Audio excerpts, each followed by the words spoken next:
Charlie, after 18 years, we are eliminating your position, my boss said without much emotion. Clear out your desk by the end of the day. My name is Charlie Bennett.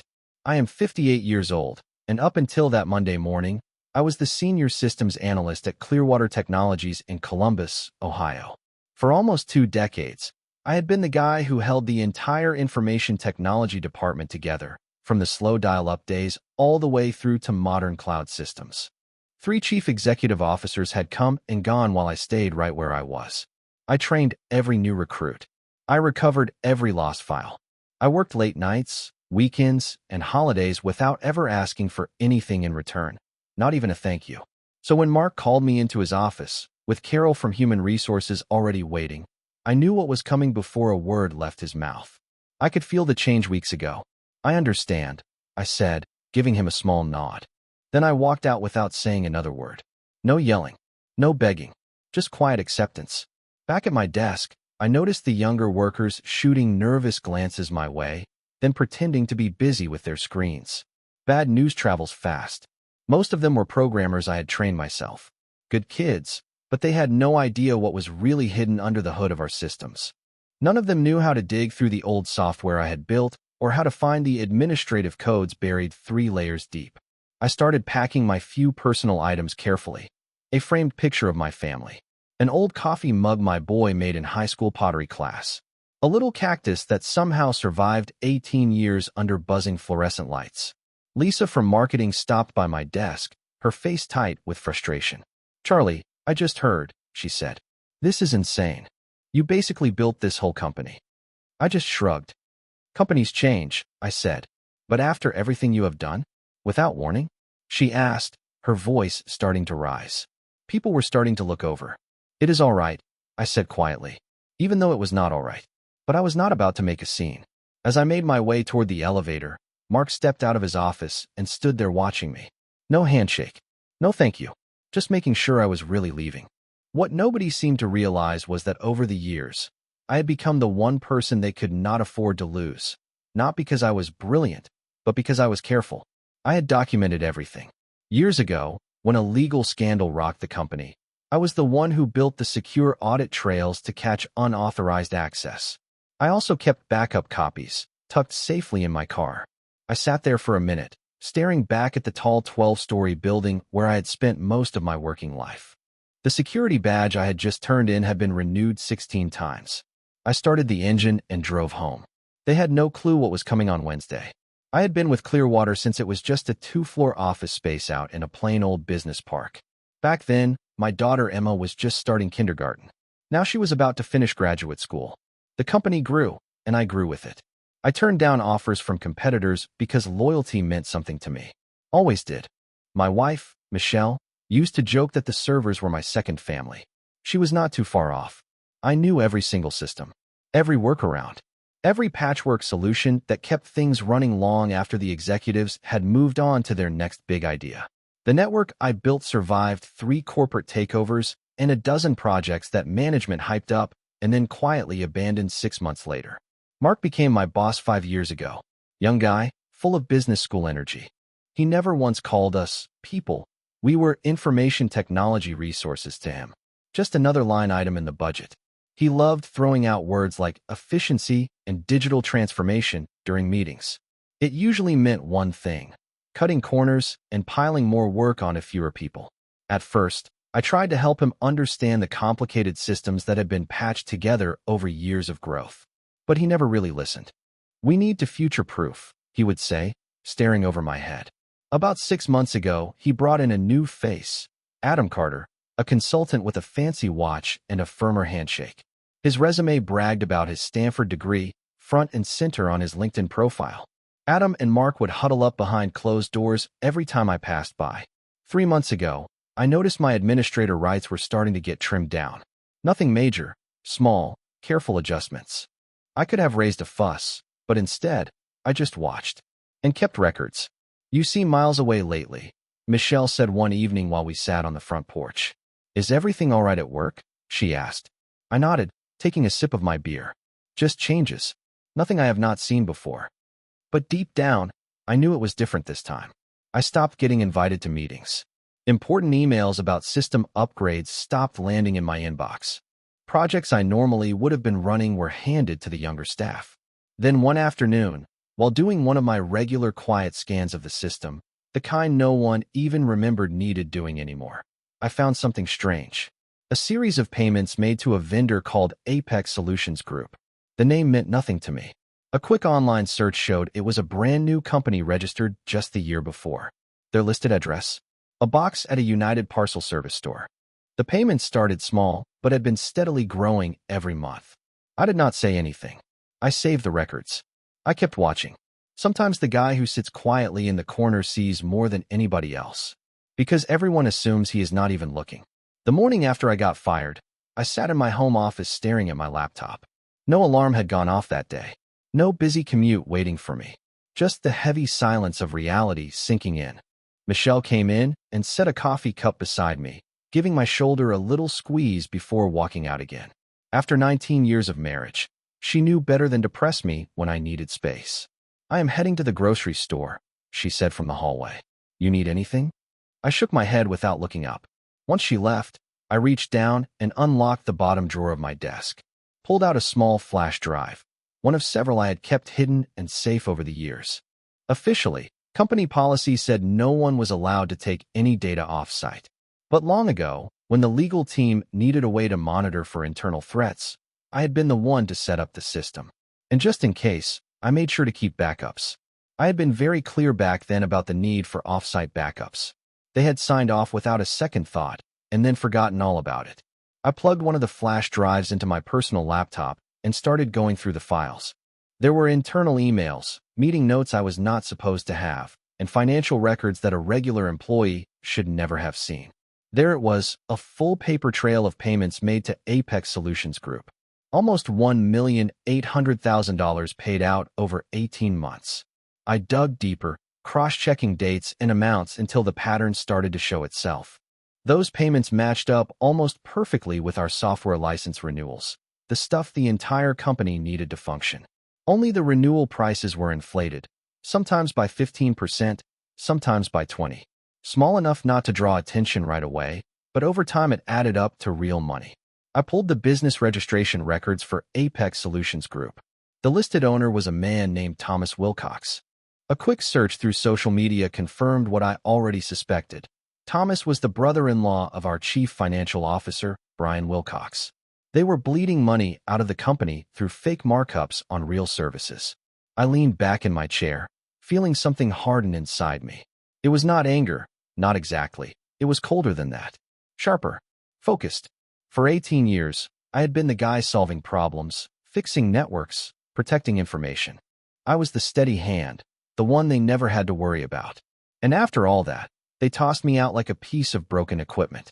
My phone buzzed with a message from Corey, a junior analyst I had been mentoring the past 2 years. "Sorry about what happened yesterday. Total nonsense. Phillips already moved into your old office." I set the phone down without answering. Now I understood. Mark and the chief financial officer had to get rid of me before I noticed where the money was going. They probably figured I would just quietly disappear. Just another older tech guy who did not get how modern business worked.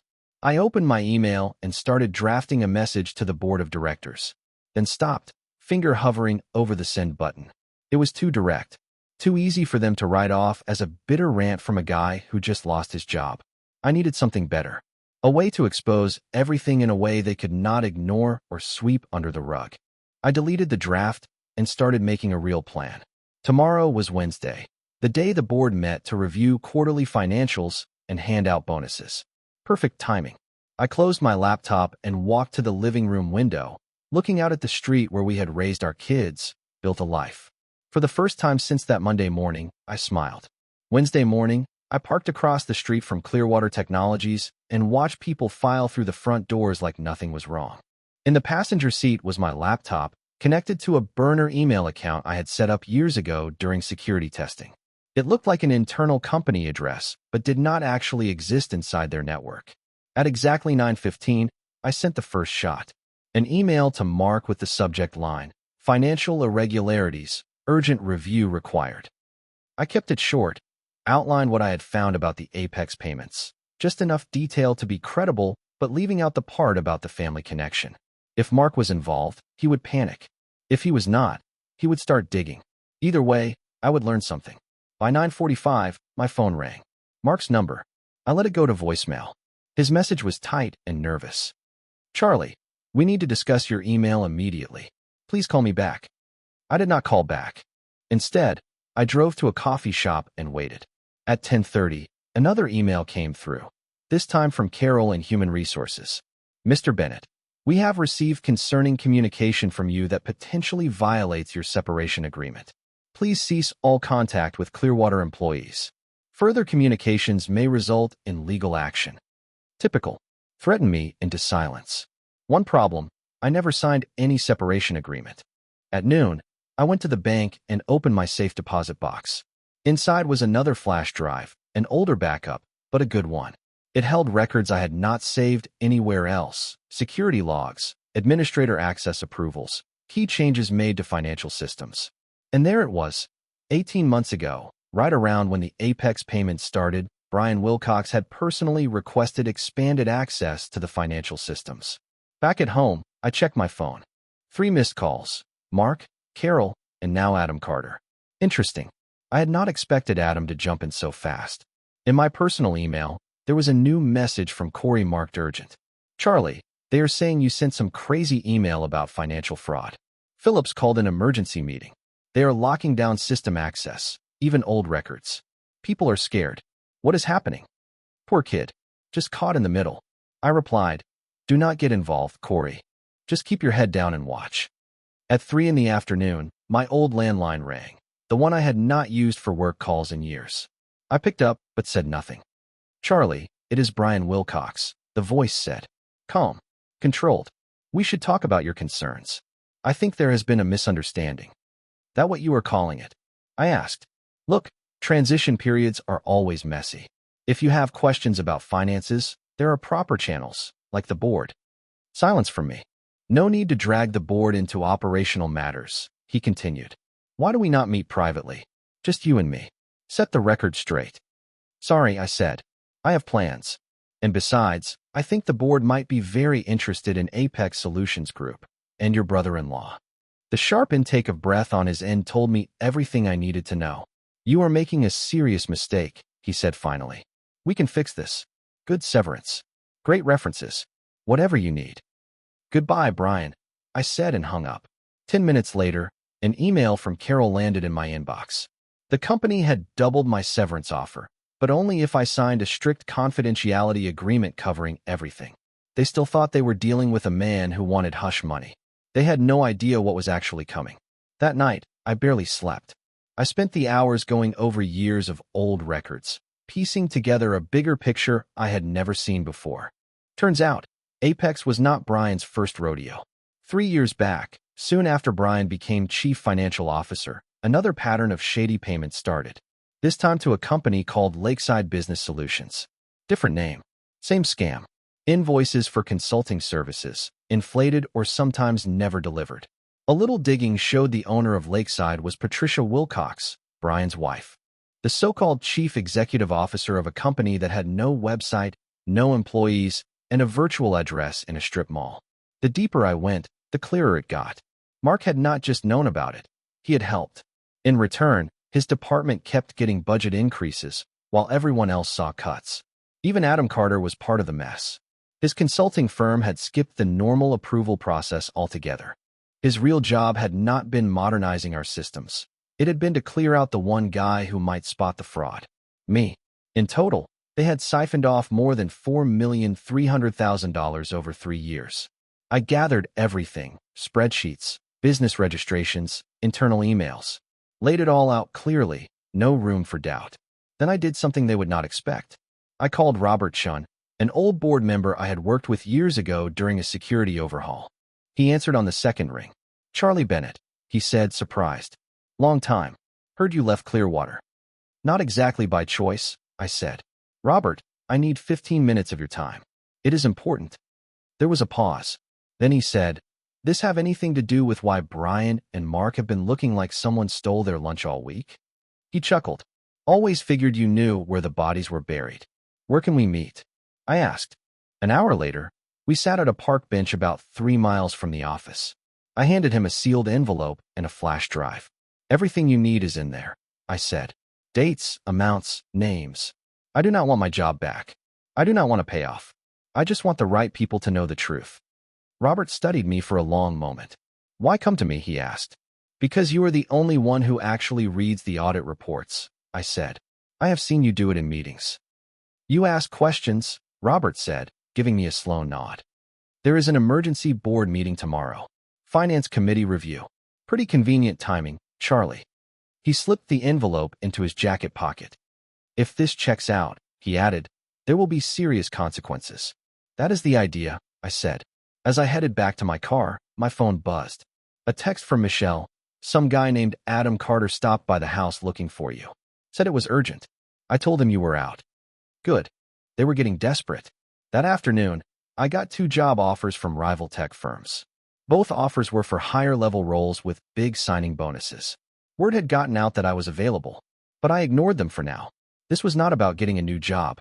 It was about finishing what they started. That night, using system credentials that should have been revoked, but were not, thanks to Adam's sloppy work, I logged into Clearwater's servers one last time. I scheduled an email to go out to the entire board of directors at exactly 8 o'clock Friday morning. Subject line. Before you approve Q2 bonuses, read this. Attached was everything. My full report, evidence, names, numbers. Enough to shake the whole building. Friday morning was bright and clear. I sat out on my porch sipping coffee, watching the neighborhood come to life. No alarm. No commute. Just waiting. At exactly 8 o'clock, the scheduled email hit every board member's inbox. By 8:17, my phone started ringing. Numbers I did not recognize, probably assistants scrambling to reach me. I let every call go straight to voicemail. At 9 o'clock, the emergency finance committee meeting would start. Robert Chen would be there with hard copies of everything I had given him, ready to watch the fireworks. At 9:32, Corey texted me. Police are here. Wilcox and Mark being questioned in separate rooms. Carter looks sick. What did you do? I smiled but did not answer. The plan was working perfectly. By 10 o'clock, Clearwater's head lawyer, Patricia Graves, called. This time I picked up. Mr. Bennett, this is Patricia Graves from legal, she said, voice tight. We need you to come in immediately to discuss the information you provided to the board. I am available by phone, I replied calmly. This really requires an in-person discussion, she insisted. No, it does not, I interrupted. Everything I know is in that report. Everything I have is backed up in secure locations. If anything happens to me or my family, copies will go straight to the Securities and Exchange Commission, Internal Revenue Service, and 3 major news outlets. Silence. Mr. Bennett, she said finally, her voice careful. The board is taking this extremely seriously. Several executives have already been placed on administrative leave pending further investigation. They would appreciate your cooperation. I have already fully cooperated by providing the evidence, I said. My part is finished. After she hung up, I decided it was best not to stay in one spot too long. I drove 20 miles outside Columbus to a quiet diner for lunch, somewhere nobody would think to look for me. While I sat there, sipping coffee, my phone buzzed again, news alerts. Clearwater Technologies executives under investigation for financial irregularities. No names yet, but that would not take long. Around 2 o'clock, Robert Chen called. He did not waste time. It is a bloodbath, he said. Brian confessed after we showed him your evidence. He is trying to blame Mark, claiming he was pressured. Mark is denying everything, and Carter says he was just a hired consultant and had no idea what was going on. The board is not buying it. All 3 have been suspended pending criminal investigations. I nodded to myself. Exactly as I expected. Forensic accountants are already digging through the numbers. Early estimate is over $4.5 million diverted. Maybe more, Robert said. I have been close in my calculations. The board wants to meet with you, Robert continued. They are creating a new chief security officer role. Direct report to the board. Full executive privileges. They want you for it. I had half expected this offer. But still, hearing it out loud caught me off guard. I will think about it, I said. That evening, I sat down with Michelle and told her everything. From the fraud, to the investigation, to the board's offer. She listened quietly, then asked one simple question. What do you want to do? Good question. The revenge part was done. The ones who tried to ruin me were now the ones being ruined. Justice had been served, neat and cold. But walking back into Clearwater, back to the place that tossed me aside after 18 years, could I do it? Did I even want to? I need time to figure it out, I said. Later that night, I opened my long quiet LinkedIn account and posted a single message. Never burn bridges. Just let them collapse under the weight of their own greed. Within minutes, old colleagues started messaging me. The word was out. The quiet systems guy had brought down 3 executives without ever raising his voice. By Monday, everyone would know who they had underestimated. Monday morning, I put on a suit I had not worn in years. Walked into Clearwater Technologies' lobby like I owned the place. The security guard at the front desk did a double take before quickly handing me a visitor badge. "Welcome back, Mr. Bennett," he said, with new respect in his voice. I rode the elevator up to the executive floor, a level I had never been invited to before. Today, I was expected. 10 board members sat around a polished oak table when I entered. Robert gave me a small nod. The interim chief executive officer, the former chief operations officer, looked uneasy. "Mr. Bennett," she began, "thank you for coming. The situation you uncovered is unprecedented. The forensic investigation has found even more than we initially realized." She paused, glancing at a thick file on the table. "Nearly $5.2 million in diverted funds," she said. "Criminal charges are already being filed." I stayed quiet, letting her speak. Robert cleared his throat and said, "Charlie, the board has voted unanimously to create a new executive position, Chief Information Security Officer, with full privileges, reporting directly to us. We would like to offer it to you." I stepped forward and set a folder down on the table. Inside was my answer. My conditions. Clear. Non-negotiable. The interim chief executive officer opened the folder, scanning the document inside. Her eyebrows lifted slightly as she read. Full audit authority across all departments. Independent budget control. Veto power over any financial technology decisions. I gave her a single nod. "That is correct. This is highly unusual," she said carefully. "So was stealing $5.2 million, I said back, voice calm. "That happened because nobody was watching. Now somebody will be." The room went quiet. Nobody said a word. "You have until noon," I said, stepping back from the table. "I have other offers waiting." As I reached the door, Robert Chin called after me. "Charlie, did you plan all of this from the start?" I paused, hand on the doorframe. "I did not plan on being fired after 18 years, I said.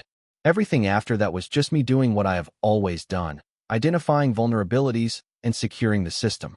At 11:47, my phone rang. They agreed to every single term. 6 months later, I was sitting in my new corner office, looking out over the Columbus skyline. It was a daily reminder of just how much had changed. Brian Wilcox had pled guilty to multiple counts of fraud. He cut a deal to get a lighter sentence, but he would still be behind bars for a long time. Mark was still fighting his charges in court, claiming he had no idea what was happening, even though the evidence said otherwise. Adam Carter had fled the country, but the authorities tracked him down in Brazil. Extradition papers were moving through fast. Most of the stolen money had been recovered. Not all of it, but enough that Clearwater avoided serious, lasting damage. The information technology department now reported directly to me. I had promoted Corey to run the day-to-day operations. The kid had a good head on his shoulders. He just needed someone who believed in him. A knock on the door pulled me away from the computer. Michelle stood there, smiling like always. "Ready for lunch?" she asked. I grabbed my jacket and nodded. "Yeah, let us go." As we walked through the open-floor offices, conversations dipped for a second, not out of fear, but out of respect. They knew what had happened. They knew I could have burned the place to the ground if I had wanted to. Instead, I had helped save it. In the elevator, Michelle slipped her hand into mine. "You happy?" she asked softly. I thought about it. The anger that had fueled me during those early days was gone now. What was left was not quite happiness. It was something stronger. Satisfaction. A sense of completion. "I am good," I said. Outside, the October sun was warm on our faces as we strolled toward a little restaurant around the corner. My phone buzzed in my pocket. A text from Robert Chen. "Board approved your security budget increase. Unanimous vote." I smiled a little and slid the phone back into my pocket without saying a word. Michelle noticed my grin. What is it? She asked. Nothing, I said. Just thinking about bridges. Some bridges collapse under their own weight. Others, once repaired, are stronger than they ever were before. This time, I had built it right.